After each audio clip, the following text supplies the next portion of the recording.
Tercera parte sobre el caso del Papa Honorio. Estas divergencias entre Oriente y Occidente en la causa de Honorio es corroborada por la omisión entre paréntesis griegos o la mención entre paréntesis romanos de Honorio en los dípticos después del Sexto Concilio en Constantinopla. El nombre de Honorio era borrado en los dípticos bajo Justiniano II. Justiniano II fue asesinado por el usurpador Bardano, discípulo del monotelita Macario.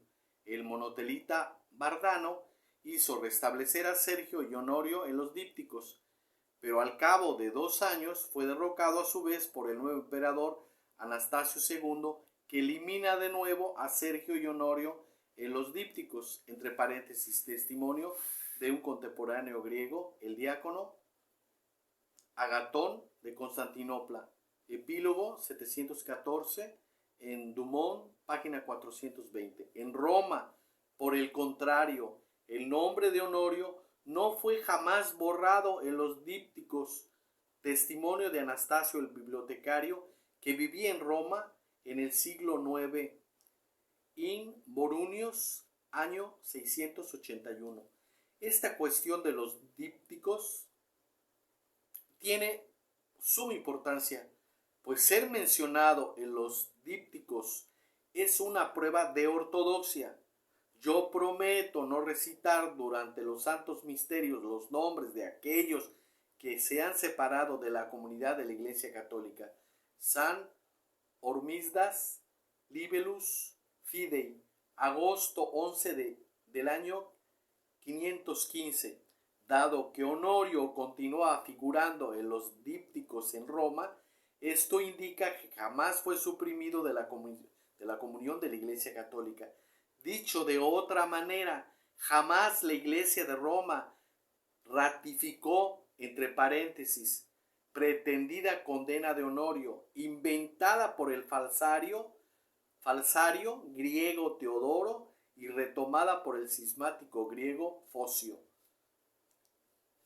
El séptimo concilio ecuménico, durante la séptima sesión del octavo concilio ecuménico, Constantinopla, entre paréntesis, Constantinopla IV, el Papa Adriano II constata que los griegos, pero no los papas, decían que Honorio era anatema. Adriano II dijo que juzgar a un papa era una cosa totalmente contraria al derecho canónico. Es esa una presunción intolerable que no se puede atender. ¿Quién de entre vosotros, yo le pregunto, ha oído jamás cosa parecida? ¿O quién jamás ha encontrado en alguna parte mención de una tan temeraria anormalidad? Nos hemos leído que el pontífice romano se ha pronunciado sobre los jefes de todas las iglesias. Nos hemos leído que sobre él nadie se haya pronunciado, porque bien que se haya dicho anatema Honorio después de su muerte por los orientales, falta saber que había sido acusado de herejía, por cuya causa solamente es lícito a los inferiores resistir a la impulsión de los superiores y rechazar sus malvados sentimientos. Pero aún entonces no hubiera sido permitido a cualquiera ese celo de los patriarcas y de los obispos de emitir ninguna sentencia a su respecto, si previamente el pontífice de la misma primera sede no había intervenido procedentemente por la autoridad de su consentimiento. Imansi, tema 16, col 126. Adriano II dijo bien Honorio acusado por los orientales, pero estableció igualmente que no se encuentra ninguna aprobación pontificia de parecido acto. Esto confirma que los ejemplares de las actas del Sexto Concilio en poder de los griegos habían sido alteradas por falsificadores. Los manuscritos hechos en Roma son mucho más verídicos que los fabricados por los griegos, porque entre nosotros no se practica ni los artificios ni las imposturas. San Gregorio el Grande, carta 6 a Narsem. Adriano II, con el fin de mostrar que nadie tiene derecho de anatematizar a un papa, evoca enseguida el caso del papa Símaco, que había sido acusado, entre paréntesis, calumniosamente de muchos crímenes. El rey de Italia, Teodorico, queriendo atacar al papa Símaco hasta obtener su condenación en justicia, convoca a numerosos clérigos de su reino y les dice que muchos crímenes horribles habían sido cometidos por Símaco.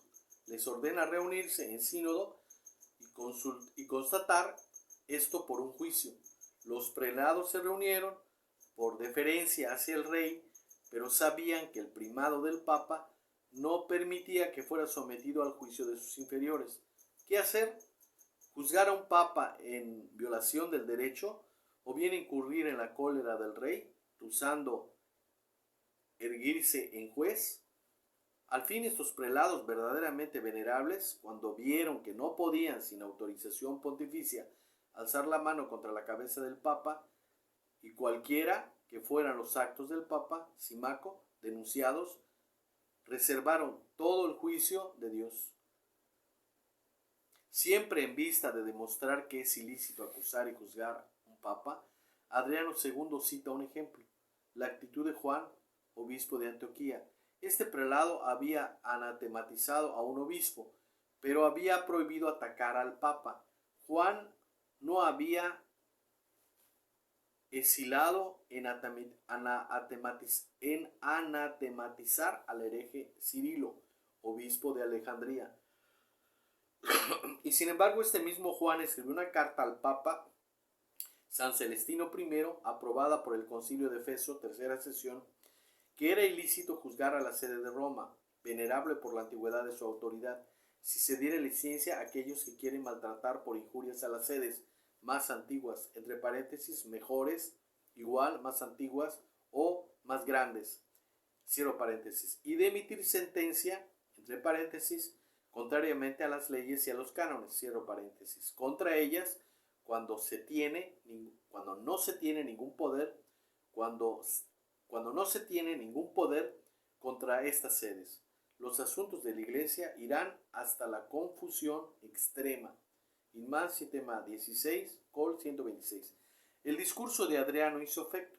Los padres del concilio redactaron en efecto un canon expreso contra ciertos griegos, entre paréntesis, entre los cuales Focio, que había atacado a Honorio y pretendido deponer al papa legítimo Nicolás I, cierro paréntesis, que pretendían criticar aún juzgar a los papas. La Iglesia Católica no ha aceptado jamás una tal insolencia.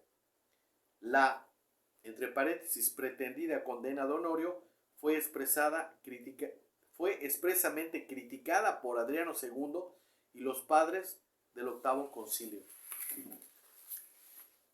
La palabra de Dios que Cristo ha dicho a los apóstoles y a sus discípulos: quien a vosotros recibe, a mí me recibe, Mateo 10, versículo 40, y quien a vosotros desprecia, a mí me desprecia, Lucas 10, versículo 16, creemos que ha sido dirigida también a todos los que después de ellos y a su ejemplo son devenidos soberanos pontífices, que nadie redacte ni componga escritos y discursos contra el muy santo Papa de la antigua Roma, bajo el pretexto de pretendidas faltas que él habría cometido, lo que ha hecho recientemente Focio y Dioscoro antes que él.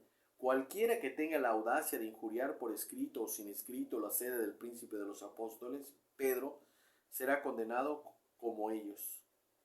Si un concilio universal es reunido y se eleva alguna incertidumbre y controversia respecto a la Santa Iglesia de Roma, es menester que con veneración y debida reverencia se investigue y se reciba solución de la cuestión propuesta, o sacar provecho o aprovechar, pero no dar temeraria sentencia contra los sumos pontífices de la antigua Roma. Entre paréntesis, octavo concilio ecuménico, 867, canon 21. El Papa Adriano II impone a todos los clérigos de Oriente y Occidente la firma de la profesión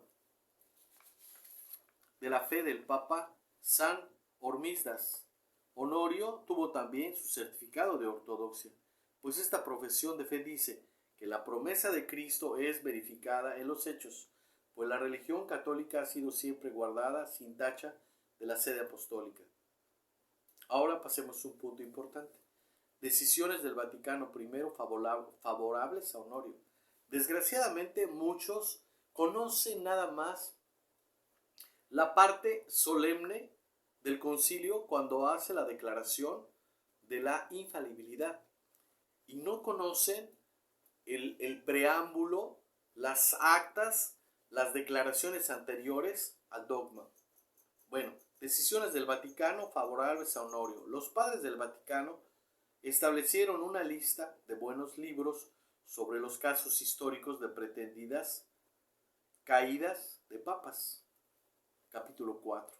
¿Qué piensan los padres del Vaticano de la pretendida condenación de Honorio durante el sexto concilio ecuménico?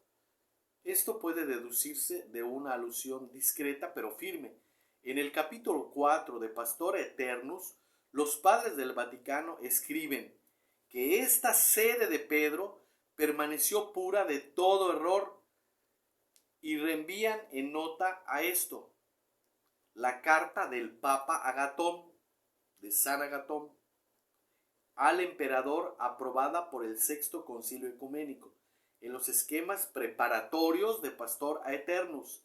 Extractos de esta carta eran citados en el esquema definitivo, solamente la referencia en pie de página. Según los padres del concilio, se debe retener del sexto concilio ecuménico no una ficticia condena de Honorio, sino la carta auténtica del Papa reinante, que certificaba que todos los papas eran ortodoxos y lucharon contra las herejías. Además citan el formulario trabajando infatigablemente en la propagación de la doctrina salutífera de Jesucristo entre todos los pueblos de la tierra y han velado con cuidado igual para la conservación auténtica y pura ahí donde había sido recibida. Las obras históricas que tratan de Honorio de hereje son prohibidas por la Iglesia. Monseñor Jacques Bossuet fue servilismo hacia el rey galicano Luis XIV. Escribió un panfleto pseudocientífico sobre la infalibilidad. Aborda largamente el caso de Honorio. En esta Defensión Declaraciones Conventos de Galicani, año 1682, entre paréntesis 1730, libro séptimo, página 21 hasta el 29. Honorio había aprobado la herejía de Sergio y había sido condenado por el sexto concilio por haber precipitado a la iglesia el error.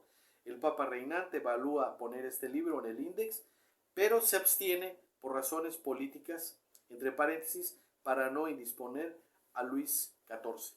En una carta al Inquisidor General de España fechada el 13 de julio de 1748, Benedicto XIV desaprueba ese libro y expresa: desde el tiempo de Clemente XII, nuestro predecesor de feliz memoria, se analiza proscribir esta obra y se ha concluido por no hacerlo, no solamente a causa de la reputación del autor, que ha rendido servicios eminentes a la religión bajo tantos otros jefes, sino porque se tenía temor fundado de excitar por esto nuevos trastornos. Según las obras de historiadores protestantes, galicanos y jansenistas, Honorio había sido hereje. Es interesante notar que fueron puestos en el índex. La Santa Iglesia da así a entender que la teoría Honorio hereje es una tesis ilícita. La conclusión: decir que Honorio había sido anatemizado por crimen de herejía es una aserción científicamente falsa. Decir que había sido solemnemente anatematizado por su negligencia en combatir la herejía es una aserción igualmente falsa, según el testimonio de los contemporáneos que estaban bien ubicados para saberlo. Este papa, poderoso por su doctrina, Epitafio, combatió vigorosamente el monotelismo, testimonio de los obispos españoles. Se refuerza por traer al buen camino al monotelita Sergio, testimonio de San Máximo. Resumen, Honorio fue un papa brillante por su doctrina que combatió vigorosamente la herejía monotelita. La Iglesia ha definido dogmáticamente, Vaticano I, que todos los papas, sin excepción, han sido ortodoxos y han puesto en el índex los libros pseudo-históricos que pretenden lo contrario. La biografía de las obras a favor o en contra de Honorio suministrada por Wilhelm Planet, etc.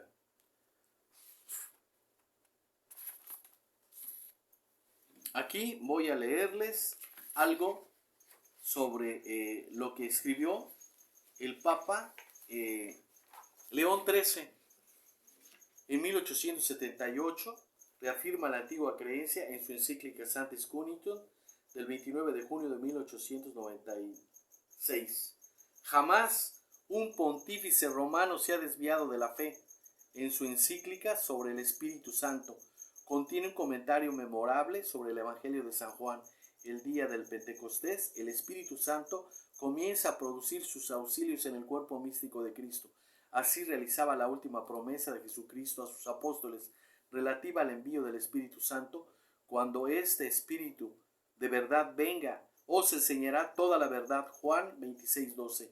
Esta verdad la recuerda y le da a la Iglesia, y por su presencia continua vela porque ella jamás sucumba al error. Encíclica Divinum Illud, 9 de mayo de 1897. San Pío X en 1903-1914 enseña el primero y más grande criterio de la fe. La regla suprema e inquebrantable de la ortodoxia es la obediencia al magisterio, siempre viviente e infalible, de la Iglesia establecida por Cristo, la columna y el sostén de la verdad. Primera de Timoteo 3:15. San Pablo dice: Fides et auditu. La fe viene no por los ojos, sino por los oídos, por el magisterio viviente de la Iglesia, sociedad visible, compuesta por maestros y por discípulos. Jesucristo mismo ha prescrito a los discípulos escuchar las lecciones de los maestros, y ha dicho a los maestros de enseñar a todas las naciones. El Espíritu de verdad os enseñará toda la verdad. He aquí que yo estoy con vosotros hasta la consumación de los siglos. San Pío X, alocución con Vera a los estudiantes católicos el 10 de mayo de 1909. Los hijos fieles del Papa son aquellos que obedecen su palabra y le siguen en todo, no aquellos que estudian los medios de eludir las órdenes. Alocución a los nuevos cardenales el 27 de mayo de 1914.